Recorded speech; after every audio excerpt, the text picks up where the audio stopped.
is Alexey Zverev, who is co-founder and co-CEO, along with Josef Itkin of Exactpro Systems. Very interesting company, and we are privileged at QA Financial to work with with companies that are at the cutting edge of software quality assurance and testing at financial firms. And that really is the core focus of Exactpro, as Alexey himself will explain. So Alexey, I'm going to hand over to you for your presentation. And if anybody has any questions for Alexey, please click on the live Q&A button to the right of your screen and type them in, and I shall be able to read them to Alexey at the end of his presentation. Alexey. Okay, thank you, Matthew. My name is Alexey, and I'm co-founder and co-CEO of Exactpro. Let me briefly describe who we are. Software testing. We are a software testing services company. We are focused on testing of complex financial infrastructure. Among our clients are top-tier international stock exchanges, groups, clearinghouses, and depositories. We provide testing services which include functional testing, non-functional testing for a very big, complex solutions, which are at the backbone of the many market infrastructures. And today, I would like to talk about software complexity.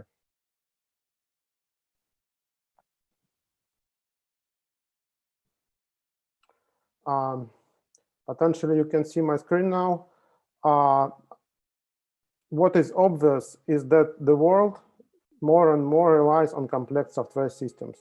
We are moving toward decentralized, highly distributed system, processing millions of requests per second, maintaining petabytes of data scattered all over the globe, and using AI to make decisions. And the problem I would like to highlight is that we are incapable to test such systems.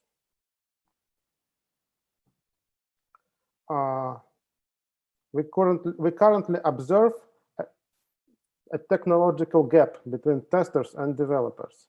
If we just look at open source, we will see an explosion of powerful libraries and frameworks to create complex systems. On the testing side, everybody seems to focus on unit tests without running the whole thing or slow automated clicking of the UI.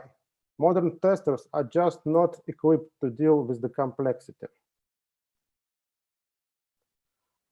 Testing is an important part of healthy engineering process. That requires balance between testing and software development centers. If testers are not equipped to deal with the significant part of software functionality, there is no balance and there is no testing. Usually teams replace testing with production monitoring and rapid response. That may be okay for a public website, but definitely not okay for mission-critical systems. Now let's discuss what kind of requirement, what kind of test framework we may need to close the gap. Please note that this list is random and all these requirements are equally important.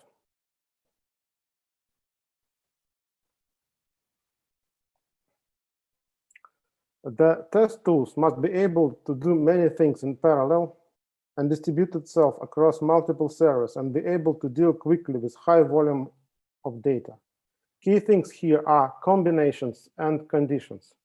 Usually, complex systems have many dimensions of possible inputs.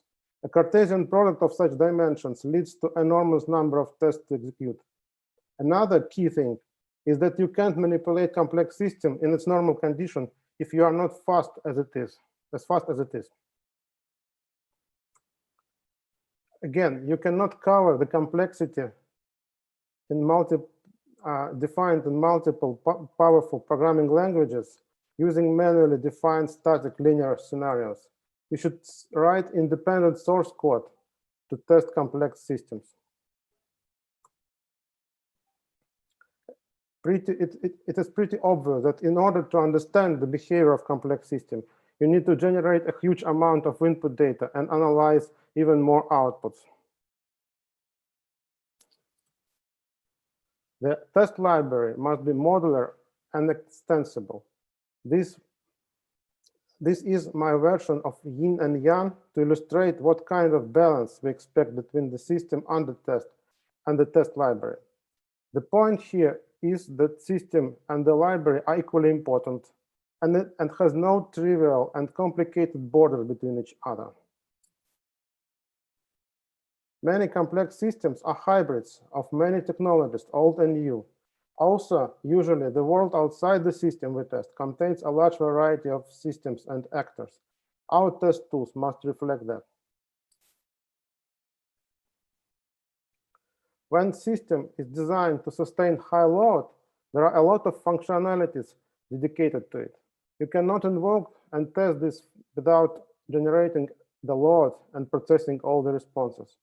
Therefore, our test tools must cope with the load as well.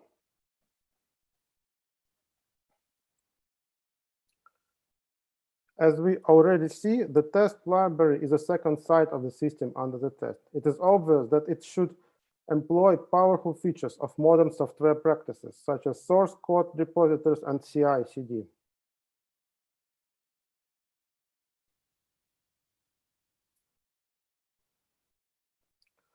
So we decided to create a framework which, in our opinion, should cover what I've described thus far. We call it TH2, or the next generation of test harnesses. You can see main points on the screen. The key points are, this is a Docker microservices running on Kubernetes. It executes a high volume of tests. It collects a high volume of data generated by the tests. It is maintained in GitOps paradigm. And strategically, we are planned to use collected data to build our AI test components along the way.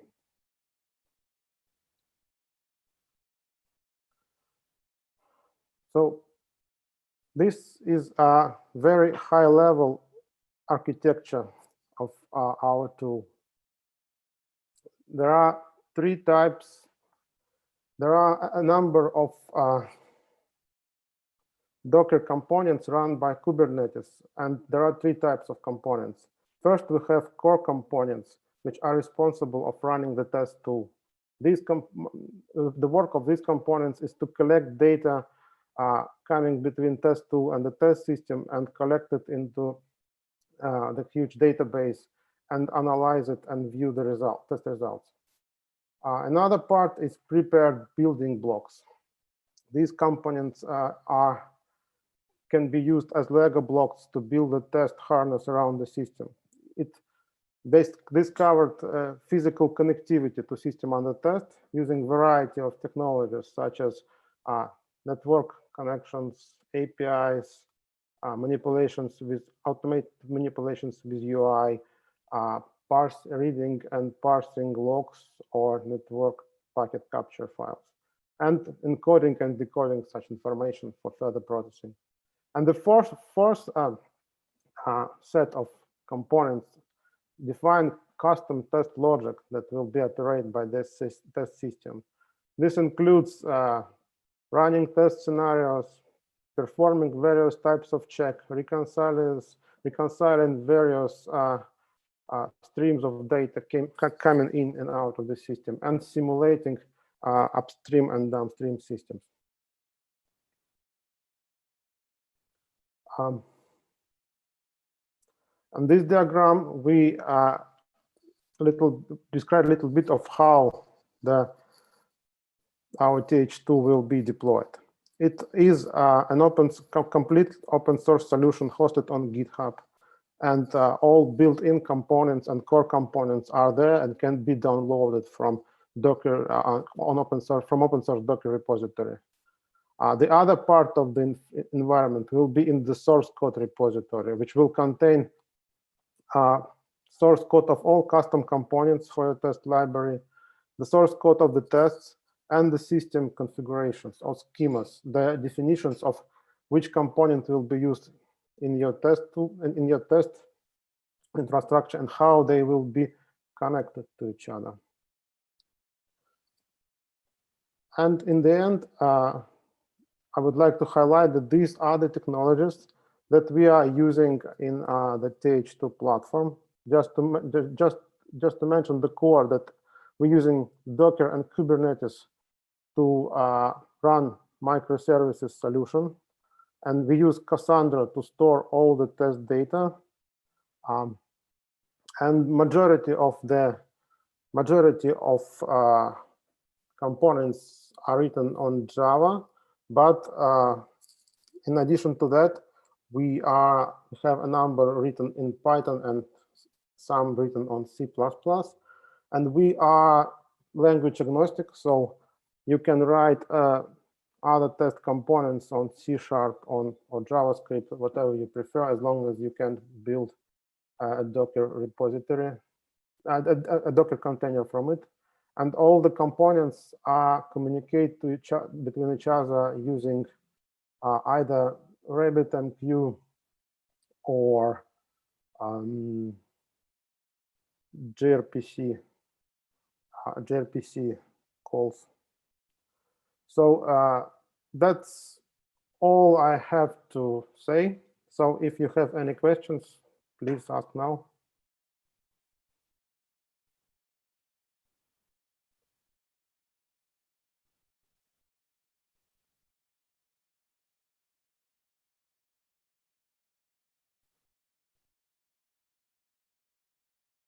Oh, I guess that's it. Yeah, thank you, Alexey. Can you tell us a little more about the particular challenges of testing for blockchain platforms? Because this, of course, is an area of enormous development in financial markets at the moment. Are fundamentally the testing of blockchain smart contracts and distributed ledgers more complex than traditional exchange markets, for example? Definitely it is more complex because basically you run system that is distributed among many computers. So if you have a distributed ledger technology that is passing information between many of computers of the members of this distributed ledger, and in order to test such system, you first of all need to replicate the environment containing enormous amount of the computers, and on the other hand, you need to somehow connect to this environment and to implement the testing. So definitely, it's a challenge to test the DLT systems, and also these DLT systems are based on the consensus algorithm, when you have to have consensus of the majority of actors to be something written into the ledger, and in order to compete with the consensus of, I don't know, 10,000s of millions of computers, you need to have a test tool that is able to simulate such competition. The other question we have, Alexey, from one of our delegates is about AI. What do you think is the real potential for AI, artificial intelligence, in software testing? Yeah, I personally believe that we will be moving more and more towards from the big teams of manual testers to the small team of QA engineers who are running farms of AI components who test the systems autonomously. It's like self-driving cars. There will be self-driving test robots. Do you think that AI offers the opportunity for a whole new scale of software testing? I mean, to meet the demands that you were talking about, the increased complexity of market. Yeah, definitely. I believe that. Yeah, like in an amount of years, all cars will be self-driving, and many tests will be done by AI. Yeah, and one of the key challenges that regulators are talking about with banks and other financial firms is the issue of bias in AI. And I know that I mean, your brand slogan at Exactpro is software that tests software. Is software currently capable of testing itself to the extent that it can test the outputs of AI for bias? Is that a key challenge that you see being answered soon? Well, I think that the only way to be able to test for bias is to to run high volume of tests. You cannot spot a bias from 1 or 2 tests. You need to run many tests. So definitely you will need powerful tools to do that. Good. Okay, well, Alexey, thank you very much for that presentation. Alexey will be available at the Exactpro stand, the virtual stand, for further questions. So if you would like to talk to him there, please go to the virtual exhibition hall and click the blue button to start a meeting. But we'll leave it there. Thank you very much, Alexey. Thank you, Matthew.